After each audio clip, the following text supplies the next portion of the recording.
Bienvenue à votre émission Cophosité. Nous continuons nos études sur le livre du Lévitique.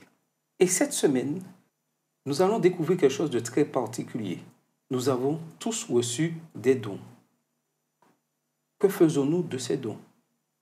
Mettons-nous ces dons au service de l'Éternel ou au service de notre ennemi? Nous allons en discuter avec Cassandra et Carole nous fera la prière. Prions. Merci Seigneur de nous avoir conduits ici en ce jour. Merci de nous permettre de discuter autour de ta parole. Que ton Esprit Saint puisse nous guider et que nous puissions, lors de ce débat, dire des choses qui puissent emmener d'autres à se rapprocher de toi. Que ce soit des paroles qui nous fassent du bien, mais aussi qui fassent du bien à ceux qui les entendront. Au nom de Jésus et pour la gloire de ton Seigneur. Amen. Amen. Alors, êtes-vous impliqué? Oui. La preuve, nous sommes là. Alors, être impliqué dans le service, dans la mission, ça consiste à quoi exactement aujourd'hui, au XXIe siècle, pour la jeunesse? Ben là, par exemple, être là et discuter ensemble de la leçon. Ok. Voilà. Ensuite, c'est participer à des programmes, s'investir dans du service communautaire, dans des actions différentes, s'impliquer, participer à tout ce qui constitue de l'évangélisation, par exemple. Et puis même quelque chose de plus simple, ne serait-ce qu'une oreille pour un jeune, un ami qui aurait besoin de parler. Oui, tout à fait. Et lorsqu'on voit le livre du Lévitique au chapitre 8, on voit apparaître quelque chose de vraiment particulier. Au verset 1, 2 et 3, il nous est dit, l'Éternel parle à Moïse et dit, prends Aaron et ses fils avec lui, les vêtements, l'huile d'onction, le taureau expiatoire, les 2 béliers et la corbeille de pain sans levain, et convoque toute l'assemblée à l'entrée de la tente d'assignation. Moïse fit ce que l'Éternel lui avait ordonné, et l'assemblée se réunit à l'entrée de la tente d'assignation. Et on découvre là que Dieu demande à Moïse de mettre en place des hommes pour un service particulier. Aujourd'hui, Dieu appelle chaque jeune, chaque membre de l'Église adventiste du 7e jour à une mission particulière. Je dirais en quelque sorte à un sacerdoce royal. Pour vous aujourd'hui, que signifie ce sacerdoce royal? Je dirais que c'est s'embraser pleinement de la mission que Dieu a pour chacun d'entre nous. C'est être mis de la même manière que les rois, les reines, les princes, les princesses, ils ont une mission, ils ont des fonctions bien particulières en fait, qui sont propres à chacun en fait de leur statut. Et bien Dieu en fait, il met son peuple à part et il donne à chacun des fonctions. Et faire partie de ce sacerdoce royal, c'est ça. Tout à fait. Oui, c'est ça, c'est ce côté d'être mis à part pour le service. Et déjà, en tant que chrétien adventiste du 7e jour, notamment, déjà, on devrait être à part. Déjà, de par cette acceptation, cette entrée dans cette dénomination, dans ce mouvement, parce que nous sommes quand même un peuple en marche, il faut le préciser, nous devrions déjà comprendre que nous sommes dans ce sacerdoce, puisque nous avons une mission. Le message des 3 anges est la base de notre dénomination, et en quelque part, ça nous met à part. On parle de peuple du reste tout le temps, ça met à part parce que de par cette responsabilité que nous avons d'aller et d'annoncer ces messages, ça nous confère déjà une responsabilité. Tout à fait. Donc, ça veut dire que dès que nous entrons au service de Dieu, dès que nous acceptons par le baptême de faire partie de l'Église adventiste du 7e jour, nous endossons, je dirais, une mission. Et cette mission, c'est d'annoncer que Christ revient. D'ailleurs, ça fait partie des 13 vœux. Oui. Tout à fait. Mais est-ce qu'il y a dans l'Église, est-ce qu'il y a de la place pour tout le monde? Mais bien sûr. On est en mode illimité à l'Église, il faut le savoir. Hein. Nous sommes en mode illimité. Alors, je comprends ce que tu me dis, je suis d'accord avec ce que tu dis, mais aujourd'hui, on a l'impression qu'il n'y a pas la place pour tout le monde. Hein. Ah bon? Oui, que Il y a certains qui ont tous les postes et d'autres qui ne veulent rien faire. Tu viens de dire, tu as donné toi-même la réponse. Tu as dit, il y en a d'autres qui ne veulent rien faire. Donc, ce n'est pas une question de, il n'y a pas la place pour tout le monde. C'est surtout une question de, il y en a qui ne veulent rien faire et qui délibérément acceptent, du moins décident de ne pas prendre de poste et de ne pas se mettre au service de Dieu. Ils ne prennent pas de place. Voilà, il y a une différence entre il n'y a pas de place et on ne prend pas la place. Les places sont là, à disposition. Maintenant, il faut vouloir intégrer ces places-là. Parce que tu penses bien que si tout le monde voulait se mettre au service de Dieu, quand il y a les commissions de nomination, il n'y aurait pas de problème à pourvoir tous les postes. C'est un phénomène qui se constate, mais d'ailleurs, même dans les petites églises, comme dans les grosses églises, qui sont réputées pour avoir plus de membres. Et malgré tout, c'est dans ces églises-là, parfois, que l'on se retrouve avec le plus de postes à pourvoir. Donc, je pense que ce n'est pas juste une question du nombre de postes, mais vraiment de la volonté de chacun. Donc, Dieu a appelé chacun d'entre nous à un ministère, je dirais, particulier. Mais comment découvrir vraiment que Dieu m'a appelé à un ministère particulier? Mais nous savons que Dieu donne à tous des dons. On a tous des dons et des talents pour l'exhortation de l'Église. Donc, on a chacun quelque chose à faire. On ne peut pas dire qu'on n'a rien à faire. Ce n'est pas possible qu'on soit à l'Église et qu'on se dise que moi, je n'ai rien à faire. Il y a toujours quelque chose à faire dans le cadre de la mission. Mais comment découvrir cette mission? Il faut déjà mettre le pied à l'étrier. Il faut commencer à faire quelque chose. Et puis, parfois, ça passe juste par ce que l'on aime faire. Par exemple, le jeune qui aime chanter à la maison, peut-être que finalement, ce serait un moyen de se dire, je pourrais mettre ma voix au service de Dieu à l'église. Et ainsi de suite. Celui qui aime monter des vidéos à longueur de journée à la maison, pourrait mettre ce don à profit, finalement, ou même ce talent, cette passion, si on peut dire, à profit de la mission que l'Éternel donne. Ok, j'ai entendu ce que tu as dit, mais souvent on entend des jeunes dire « je n'ai pas ma place dans l'Église ». Je ne trouve pas ma place. Non, alors ça, c'est autre chose. Ça, c'est surtout une histoire de, il y a les adultes, et puis il y a nous les jeunes, et puis les adultes ne vont pas nous donner, intergénérationnel, les adultes ne vont pas nous donner notre place. Mais moi, il y a quelque chose il faut la prendre, la place. En fait, moi, c'est pas ça seulement parce que j'entendais des jeunes qui le disaient dernièrement. Il y a quelque chose qui me dérange dans ça. Souvent, par exemple, on va faire des commissions de nomination, on va se dire, tiens, on sait que telle personne a telle compétence, donc tiens, on va pouvoir lui proposer tel poste.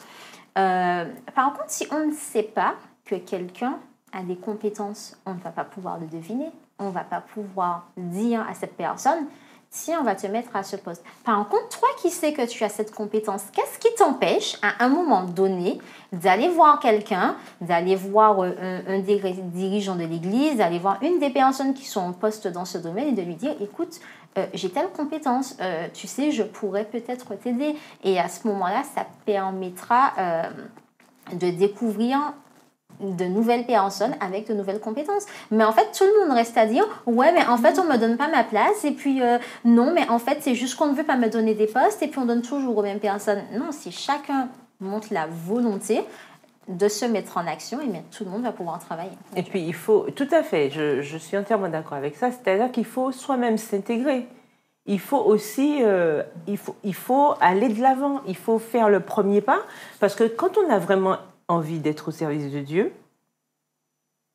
on y va, quoi. Parce que Dieu ne nous donne pas un esprit de timidité, comme il dit dans Timothée, d'accord? On a un esprit de force, de sagesse. Donc, en tant que jeune, on doit être motivé aussi. Et la motivation, c'est pas une perfusion, hein. C'est pas une transfusion sanguine.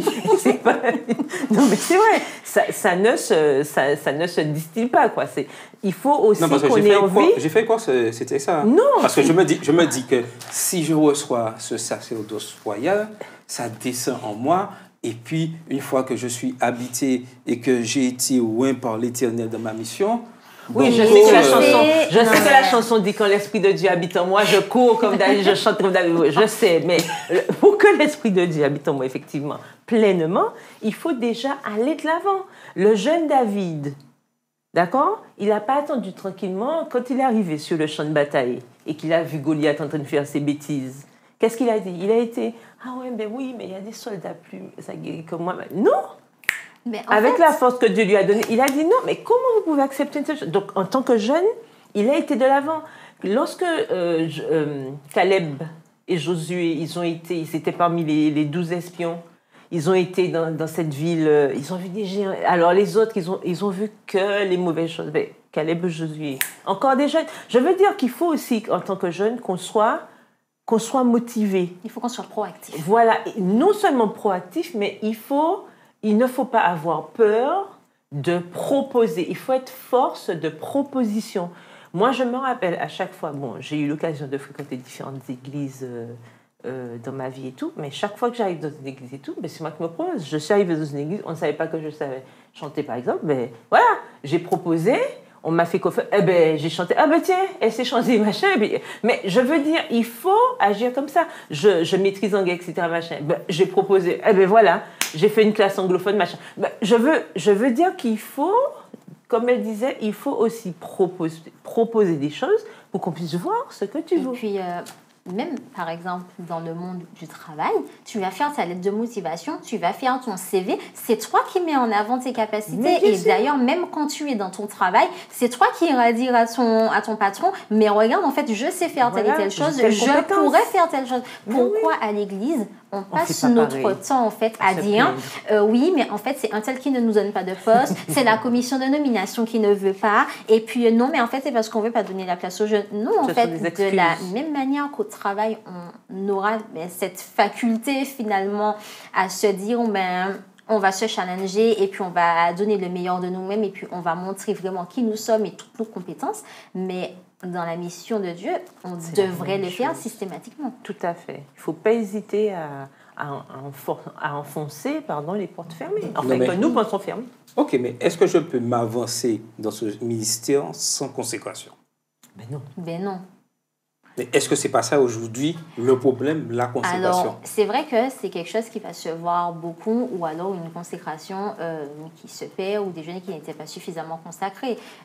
Par exemple, on constate bien, il y a beaucoup de jeunes, parfois musiciens ou même chanteurs, c'est d'ailleurs malheureusement beaucoup dans ce domaine que ça se remarque, qui au départ grandissent à l'église, font chanter et puis chantent bien, font bien de la musique, et puis finalement la mission se perd de vue au profit de sa propre gloire, et quittent l'église finalement, ou ne trouvent plus entre guillemets leur bonheur dans la mission sacerdotale, et partent vers tout ce qui est à l'extérieur. Tout ça pourquoi? Parce qu'ils oublient qui est-ce qui leur a donné le don au départ, et pour quelle raison, quel objectif, puisque la Bible nous dit bien que Dieu a accordé des dons pour l'édification de l'Église. D'accord? Pas mon édification, l'édification de l'Église. Donc, c'est sûr que si on déplace le curseur un peu trop, du coup, on perd de vue l'objectif, on perd bien sûr tout intérêt, et on se met bien sûr à dire oui, l'Église, on s'ennuie, l'Église, on parle trop, l'Église ceci. Et on commence à définir et on énumère tous les problèmes qu'on trouve à l'Église. Subitement, en fait, ce qu'on trouvait joli, beau, c'est devenu laid, c'est devenu moche, on s'ennuie. Enfin, on cherche toute espèce d'excuses. Je répète, j'insiste sur ce mot-là puisque c'est ça en fait. On cherche des excuses pour aller de l'autre côté, pensant comme la chef de M. Seguin que l'herbe sera plus verte ailleurs, alors qu'en réalité, pas du tout. Après, je pense qu'il y a un phénomène qu'on ne peut pas nier et qui est propre à l'être humain. Quand on verra quelqu'un qui aura un don, qui va faire quelque chose de beau, de bien dans nos églises, par exemple, on va passer notre temps à le complimenter.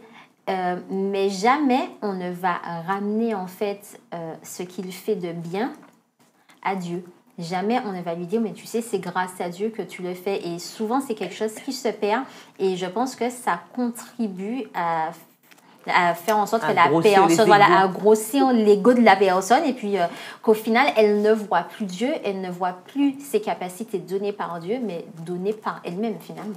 Oui, et lorsqu'on regarde comment fonctionne l'Église adventiste, tout le monde est appelé à mettre son ministère au service des autres. C'est-à-dire le don ce qu'il fait au sein de la communauté, c'est pour le service des autres. Malheureusement, puisque nous vivons dans un monde de péché, on trouve beaucoup des membres d'église ou des dirigeants qui font des choses pour leur propre gloire ou satisfaire leur propre intérêt. Et ce n'est pas ça, l'Église. Et lorsque, je dirais, les membres se mettent dans cette situation, ils mettent en difficulté le système qui a été mis en place au niveau de l'Église adventiste.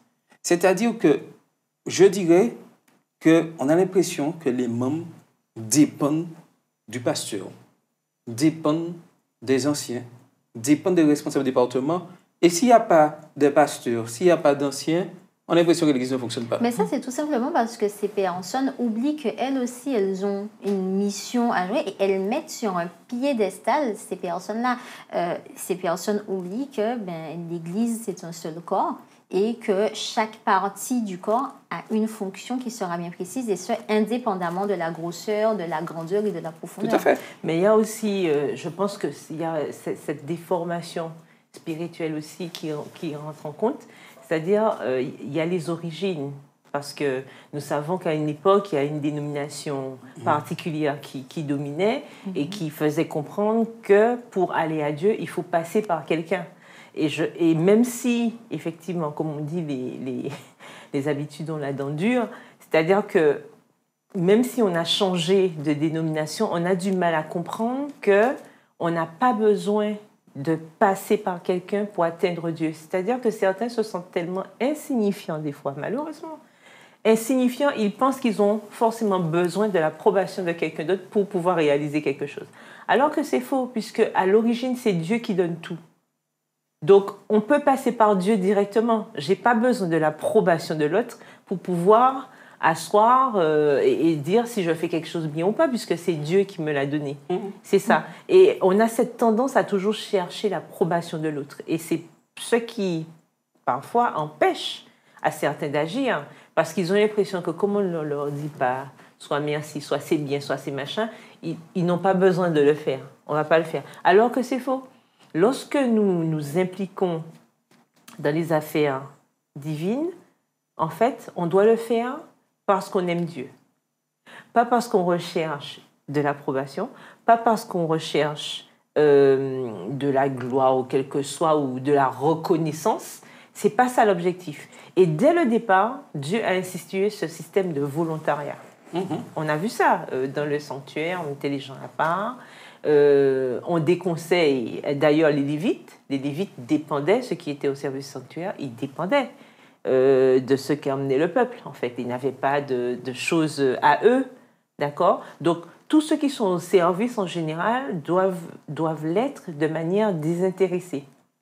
Et ça doit vraiment nous faire réfléchir aujourd'hui à une époque où on a l'impression que certains veulent même être rémunérés pour ce qu'ils font dans la maison de Dieu.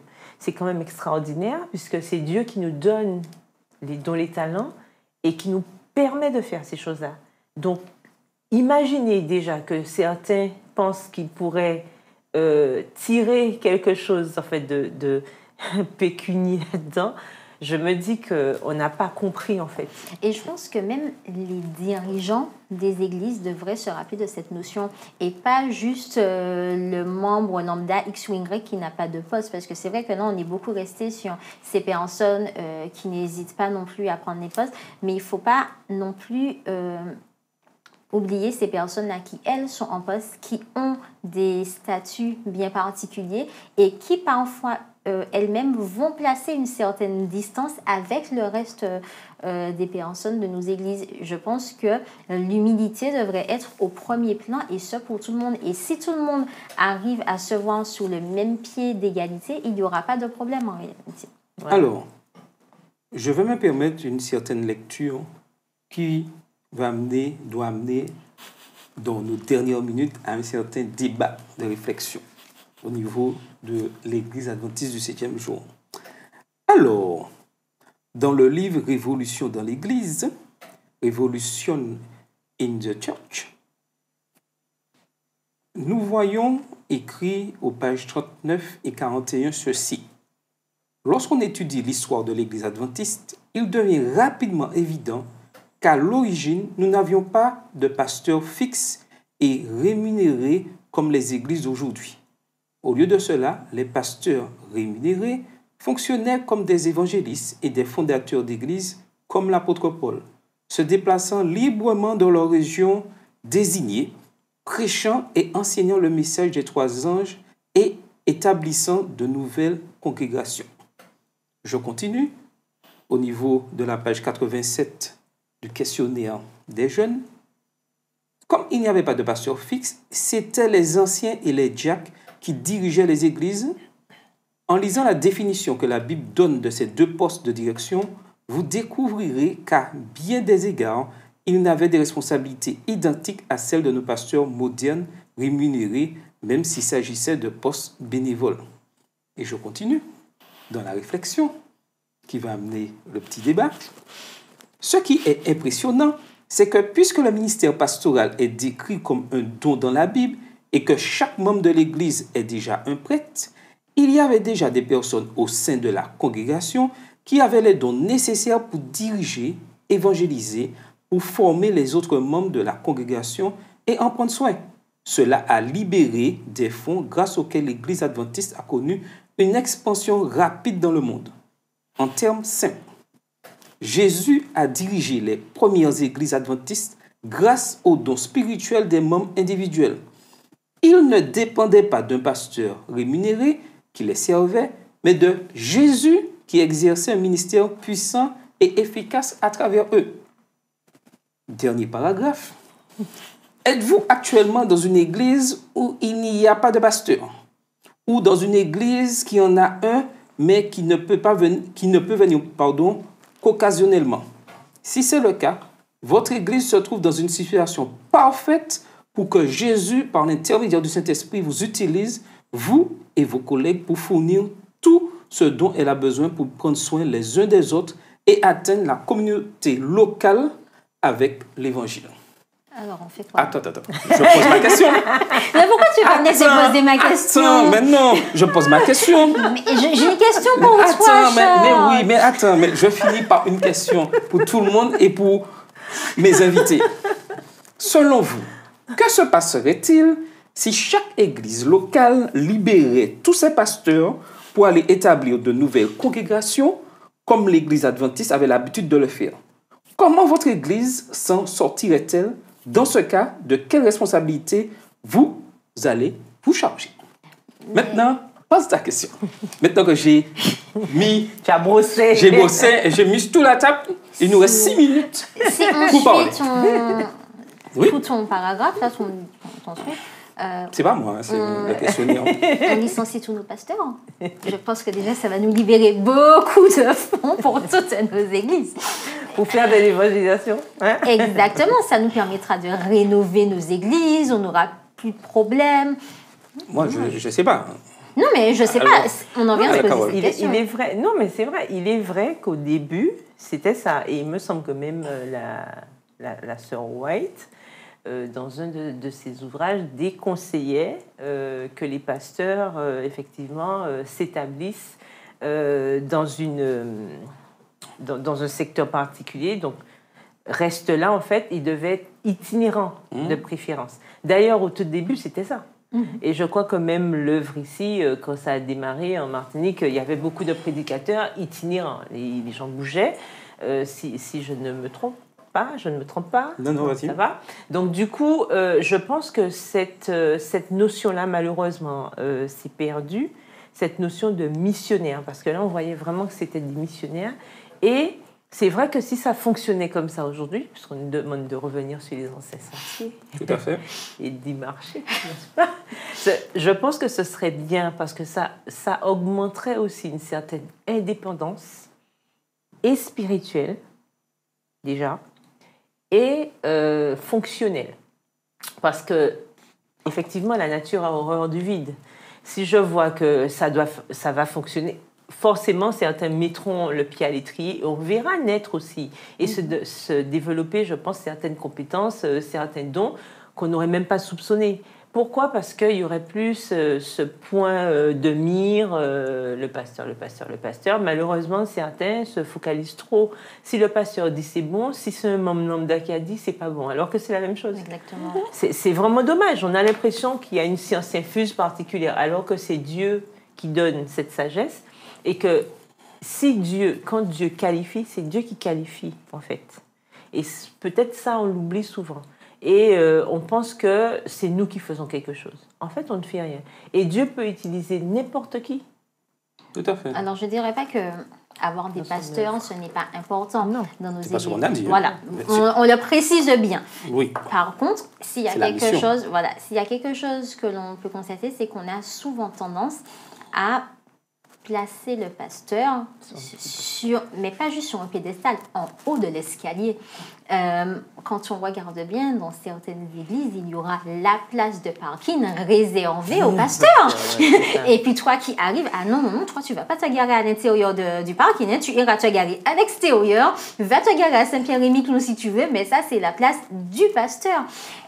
Et en fait, on est en train d'idéaliser, entre guillemets, la mission du pasteur, ses compétences et tout ce qui va autour, mais on oublie qu'avant tout, c'est une personne comme nous qui a eu une mission donnée par Dieu et que lui, sa mission, c'est peut-être celle-ci. Nous, on n'aura peut-être pas forcément les mêmes moyens pour à mener à bien la mission de Dieu, mais on aura en fait des choses en notre pouvoir, en nous, qui vont nous permettre de faire quelque chose. Et dans le texte, il te parlait des diacres. On a trop souvent tendance à minimiser le travail des diacres et à se dire ils sont juste là pour nettoyer l'église. Mais quand on reprend ne serait-ce que notre manuel d'église, je ne retourne même pas dans la Bible, si on reprend juste notre manuel d'église, dans le manuel d'église, on voit bien que le diacre, c'est une personne consacrée, c'est quelqu'un qui est là pour aller aider les autres et sa dernière mission,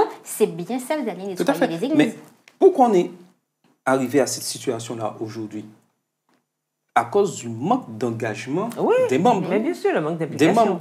Parce que lorsque, et je lis ce qui est marqué à la suite, à la page 87, l'Église adventiste n'a jamais connu une croissance aussi rapide qu'à l'époque où les membres s'occupaient des besoins spirituels de l'Église locale et de la communauté, tandis que les pasteurs formaient les membres au ministère, prêchaient le message des 3 anges dans les villes qui n'avaient pas encore été atteintes et créaient de nouvelles congrégations adventistes.